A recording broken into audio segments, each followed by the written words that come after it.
அதாவது ஒரு கொஞ்ச நேரத்துக்கு முன்னால நான் ஒரு காட்சிய பார்த்தேன். மனசுக்கு வந்து ரொம்ப பெருமையா இருந்துச்சு, சந்தோஷமா இருந்துச்சு. பிகாஸ் 2 பேருமே ரொம்ப வயசானவங்க.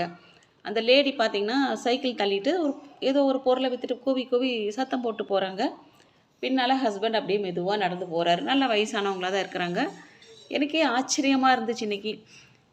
அதாவது இந்த வயசுலயும் நம்ம வந்து உழைச்சு சம்பாரிக்கணும், உழைச்சு சாப்பிடணும்னு நினைக்கிறாங்க பாருங்க. ரொம்ப பெருமையா இருக்கு. அதான் உண்மை. நோய் இல்லாம ஒரு மனுஷன் வாழணும் அப்படின்னா நிறைய உழைக்கணுங்க. நிறைய வேலை செய்யுங்க. அப்பதான் நமக்கு வந்து உடம்பு ஆரோக்கியமா இருக்கும். மனசு நல்லா இருக்கணும்னா நல்ல எண்ணங்களை வந்து மனசுல வைங்க. ஒருத்தர் சொன்னாரு, அதாவது நம்ம எண்ணங்கள் நல்லா இருந்தா முகம் பளிச்சுன்னு இருக்கு கௌரி அப்படின்னு சொன்னாரு. ஆமாங்க. நான் கூட ஜோக்குக்கு சொன்னேன். "என்ன போலயா?" அப்படின்னு கேட்டேன். "ஆமாமா" அப்படின்னு அவரும் சிரிச்சுட்டு போனாரு. எப்பவுமே சூதுவாது இல்லாம, கள்ளம் கபடம் இல்லாம, நம்ம வந்து சொல்ற வார்த்தைகள், ஐ மீன் அடுத்தவன பாதிக்காத எந்த ஒரு வார்த்தையும் நம்ம வந்து பேச மாட்டோம். நான்லாம் கண்டிப்பா பேச மாட்டேன் அந்த மாரி எல்லாம். கோவம் வரும். பட்டு மனுஷனா பொறந்தா ஒவ்வொருத்தனுக்கும் கோபம் இருக்கு, துக்கம் இருக்கு, அழுகை இருக்கும், எல்லாமே இருக்கும், பொறுமை இருக்கும்.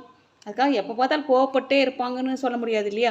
வரணுங்க, கோபம் வரணும். ஒருத்தன் தப்பு பண்ணா கோபம் வரணும்.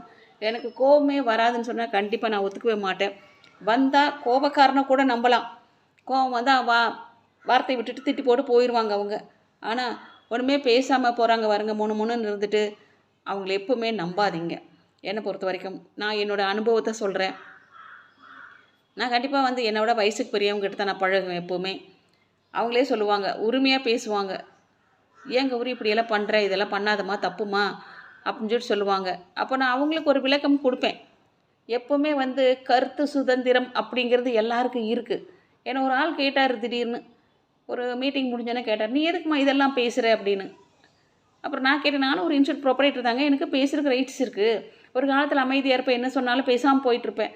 அந்த கௌரி இன்னைக்கு இல்ல. நீ யார் பேசினாலும் நான் பதில் குடுக்குற ஆளா 10 வருஷத்துக்கு முன்ன மாறிட்டேன் நான். உண்மை அதுதான். ஒரு கருத்து சுதந்திரம் அப்படிங்கிறது அவர்கிட்ட நான் சொன்ன வார்த்தை இதுதான். அவங்க கருத்து கேட்குறாங்க. நான் என்னோட கருத்த நான் பதிவு பண்றேன். இதில உங்களுக்கு என்ன கஷ்டம்? அப்படின்னு கேட்டேன். ஒண்ணுமே பேசல.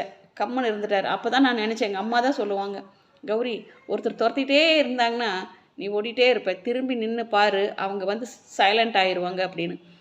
இன்னைக்கு நான் ரொம்ப வாய் பேசுறேன்னு தான் நெறைய பேர் நெனைக்கிறாங்க. இல்லையே, நான் வந்து என்னோட கருத்த தான் சொல்லிட்டு இருக்கிறேன். எங்க அநியாயம் நடந்தாலும் தட்டி கேட்கணும்னு தான் அப்பா சொல்லி வளர்த்துனாரு. அப்ப இதெல்லாம் நெனச்சு பார்க்கும்போது, அமைதியா இருந்தோம்னா நம்மள வந்து ஒரு ஒரு வழி பண்ணிவிட்டு போயிருவாங்க. பின்னால தள்ளி விட்டுருவாங்க. எங்க இருந்தாலும் போராடலாம். நம்மளோட கருத்துக்கள் தைரியமா சொல்லலாம். முதுகுக்கு பின்னால குத்துற கோழை என்னைக்குமே நம்பாது.